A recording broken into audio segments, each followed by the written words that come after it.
the name, what most people are calling faith. He says, faith is believing that God gave you an intellect and all kinds of faculties by which to acquire all kinds of knowledge and take them to their very limits, go to the very precipice, go to the very edge of what you can know with your reasoning faculty, the very edge. And at the jumping off place is where faith comes in. But not until you've reached that place, until you've utterly exhausted your intellect and every other faculty of knowing that you have. Only when you've reached that place can you acquire something that rises to the level of faith.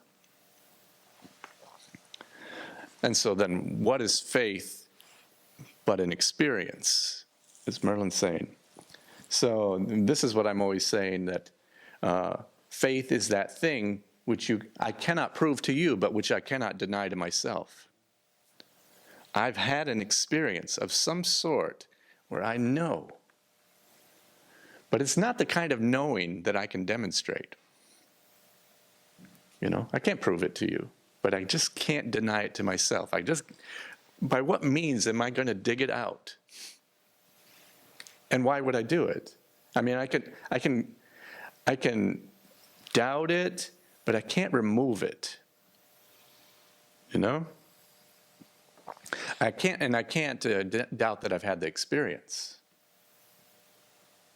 So there's a something there. See, we may not know exactly what it is, but it's unmovable. Are you going to move it? Is this going to be inconvenient for my teaching? This is into experience. Well, actually, it's good teachers really hear students' questions. But usually they have to say them first. So, I'm thinking of several questions, but the first one was was this Nachman, the faith and reason? No, this is Reb Shner Zalman of Liadi. Oh, okay. This is in the Chabad tradition of Hasidism. Because there, that in Arthur Green's biography of Nachman, there's an appendix called an excursus on faith and reason that I found very interesting. But that may have been they were in a family of dealing with similar themes. But my question is not really fully articulated, but it has to do with what this reason is that Moshe is describing here. And I'm wondering if it isn't exactly what we think of as reason in modernity, and if it may be because he's associating it with the light of the soul, sort of something that's sparked.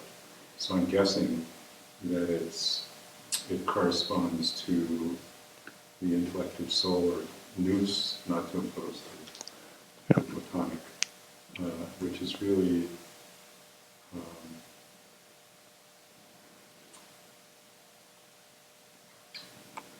so the question is about what is about the kind of knowledge that is acquired by reason, if it's something like nous, that is the basis for the mature conviction. Okay, so yes, talking about the faculties of the soul is a more organic way of speaking than we would speak about in terms of reason from modern philosophies around logic and mathematical logic. right. So and faculties of the soul just mean all our ways of knowing, all our ways of acquiring knowledge. And the soul is just a way of talking about the entire being. The being is not the body, it's the being, It's not the mind, it's the being. So in some ways, it's a more holistic way of speaking. And it has its own reasoning that is not necessarily kind of a strict sort of formal logic, as in the schools of logic that have evolved, out of Greek thought over time, or yes, I would say out of Greek thought. But there's a logic or a reasoning that says, when I look at the body of somebody who's just passed on, I know they're not sleeping. I've seen a body in a casket, they look lifelike, but livingness is gone. And what is livingness? What is the living essence? It's gone. And there's a kind of qualitative difference that's entirely different than looking at somebody who's sleeping. And in this kind of reasoning, you'd say, maybe that spark that is gone is the soul. I know there's a soul because there's something absent from this body now. And the truth is, we don't know what makes for life. That moment between a thing being alive and not being alive. What is that? We don't know. It's not just breath. It's not just flow of blood. It's not just, what is the spark? Well, we don't know, and we know because we can see it. Mm-hmm. But we can't. It's kind of like we know and we don't know who we are. Right. So this is a reasoning process in this kind of organic thinking. Now, I may not know what the soul is in itself, but I know there was something, and there's real intelligence to thinking this way. The soul is a something that was present, and now it's not present. Soul, and even as I use soul, I know it's just a convenient term for that something. And if we thought of most things as a something, we would be much more intelligent in our approach to life. And because it's our label that tends to obscure a widening field of knowledge for us. It's like the experience we have when we're taking children through a garden and they say, "What's that?" We say, "It's just a daffodil." And they go, "Oh." Instead of saying, "I don't know, let's look." And we get down and we touch it and we see its unique characteristics and feel it. And is there a fragrance? Is there not? What is its colors? It's just yellow. Is it yellow? What is that? Are there striations? There's a way that the names cut off experience immediately. Unless we're naming in a sensitive way. And unless we're doing it in a sensitive way. But we don't want to name too quickly. So often when they're talking about soul here, they're using it as a convenient term, but the understanding is that we don't know what that is. So that's reasoning. Like I remember when I saw my Uncle Barry, and I may be 10 years old and I see him in his casket. I'm like, that's not him. I just had this thought when you were talking about seeing a body, because, like you're holding a book, and somebody wrote that book, but that somebody's not here, but we have the record of that. In the same way, the body is the record of the life, but it's not the life that made the records come together. Mm-hmm. So it's a bit like a book. Even now, this me is only the crest of my being, the wave of my being, and I'm just riding the edge of it in this very moment. What is it? It's in this moment, It's the livingness right now. The past doesn't even exist. There's a record of it in me. But then again, all the cells in my body have changed over, endless times. Well, not endless, but, Just to think about that we're always on the crest of our own wave of being. Yeah. I'm just wondering if you can make the distinction between like spirit and soul, because when you're talking about and I've heard a lot of different ways of, like I'm thinking about the daffodil and like when it kind of bobs its head, it's like that's the animation of the daffodil, like the spirit of it. But can you like talk about that, or like the dead body, and like the soul versus the spirit? Well, it's problematic because the terms get used interchangeably so often that sometimes somebody's using spirit, in the same way somebody else is using soul. And so that gets really difficult. Is it in the sense of the soul being individuated in the spirit? That's one good way to differentiate. So to use soul for aspects of being, like in Sufism, there are at least 4 levels of soul. The nafs is the animated, the spark of life.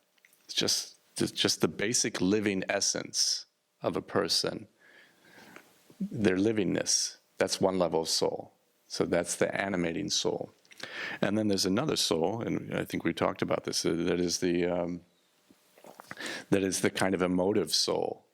That's the part of us that can sense presence and qualities in things, or rather that can make value judgments about them. That music has soul. That music is vacuous, And then we have a kind of a knowing soul, and then we have a soul of being that is much more connected to the divine. Then we're getting towards spirit, which is just the common essence, the common substrate below, or underlying rather, all existence. It's one way to distinguish. Yes, so as you could put it, the soul is a more individuated appearance of spirit. But then they get used all over the place in different ways. But in in other languages, there's a lot more, especially in spiritual terminology in other languages, there's a lot more differentiation, like these different terms that I'm using. So nafs, nafas, ruh, idhin. These are 4 levels of soul, and there's a lot of variation in them. In English, we don't tend to do much with making the distinction, and therefore we're constantly using soul and spirit interchangeably, but we see spirit, which basically means breath, Inspiration, I inspire, I respire, respiration, all these are connected to that process. And that's connected to believing that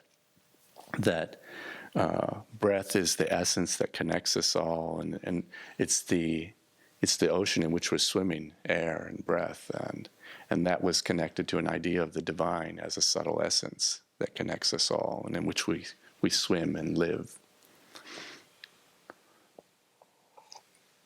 So I know that doesn't help a lot, but it's a muddy issue.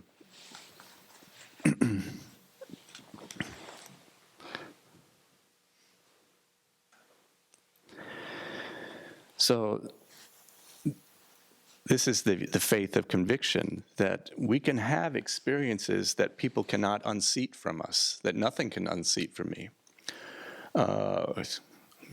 Maybe by torture or something, to disturb the mind or something. But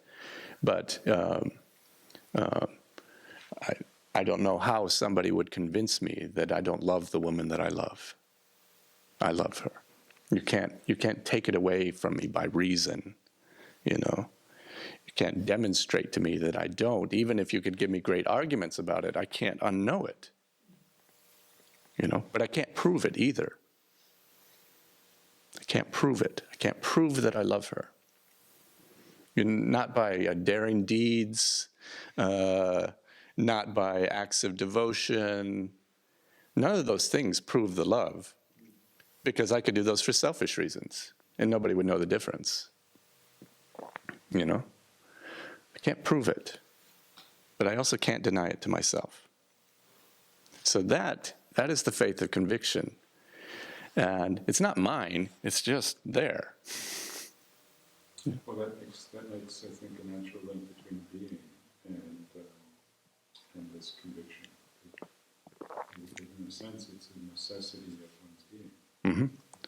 And it can't be distinguished from being. From who you are, at least your individual. Yeah, it's integral to me.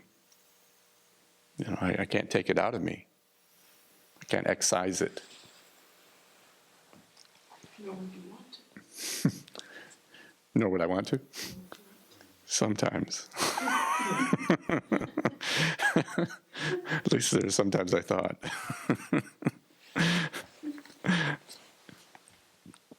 Nothing on earth can change it. If a person were to say, do not cross over this place, there's water there, one will say, no, it's land, I can see for myself. It's just like seeing with the eyes all that one believes. This belief is the belief of the seer whose knowledge is the seer's eyewitness. Whose knowledge is the seer's eyewitness. And therefore, this belief will last forever and ever. It's eternal. It's not time-bound. What is the eyewitness witnessing?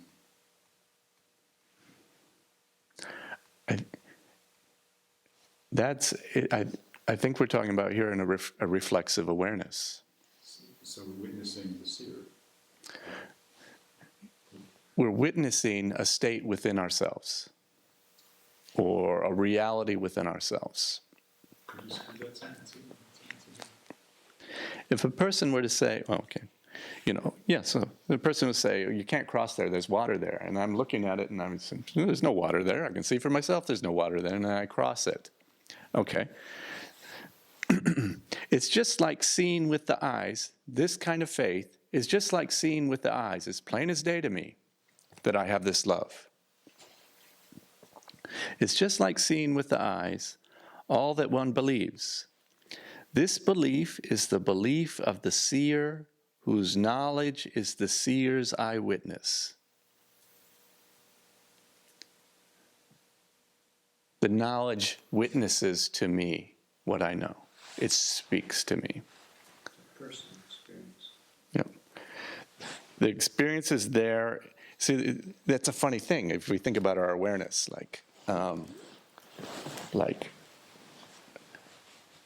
this feeling of love.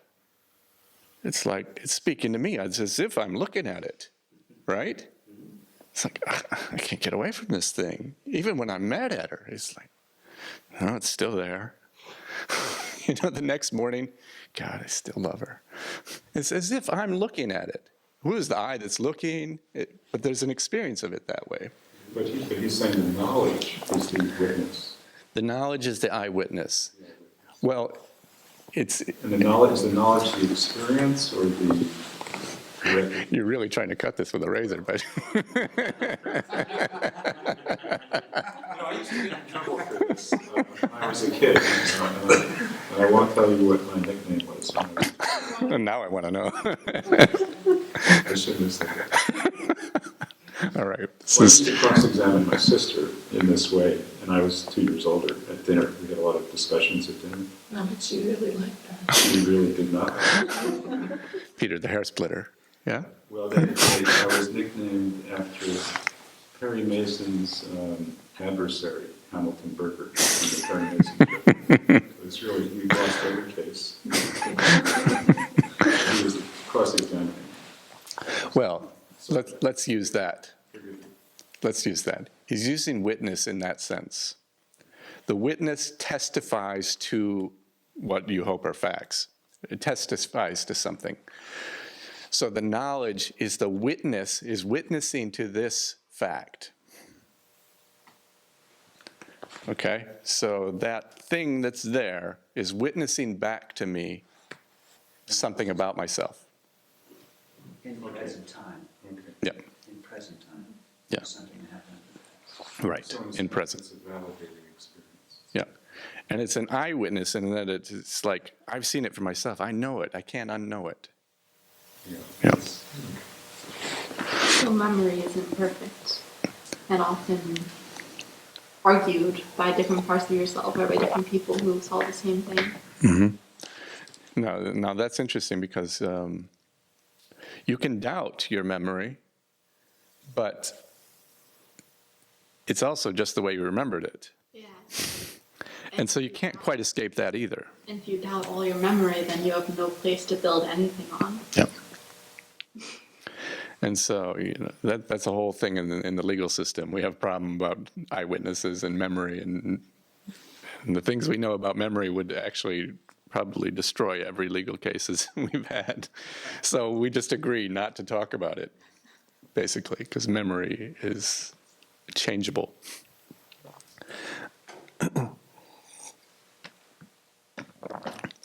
But we're not quite talking about memory here.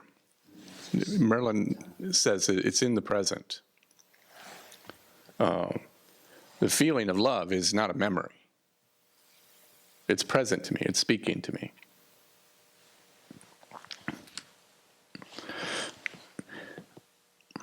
Of course, as a soul evolves from stage to stage, it must break the former belief in order to establish the latter.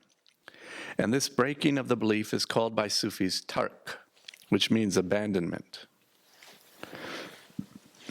The abandoning of the worldly ideal, my worldly ideals, I would love to see a world like this. Or I believe the world is this. And then, no, it's not. It's quickly learned. The abandoning of the heavenly ideal. This is, a good God. The abandoning of the divine ideal. Whoops, I got there too quickly. The good God. So the abandoning of the heavenly ideal, the abandoning of the divine ideal, I don't know what distinction is being made there exactly. And even the abandoning of abandonment. This brings the seer to the shores of ultimate truth. So tark in Sufism is this process of breaking one's own idols. One's idols about, what the world is or should be, what heaven is or should be, what God is or should be. And then even giving up on abandoning these various things and just existing in the isness of it all.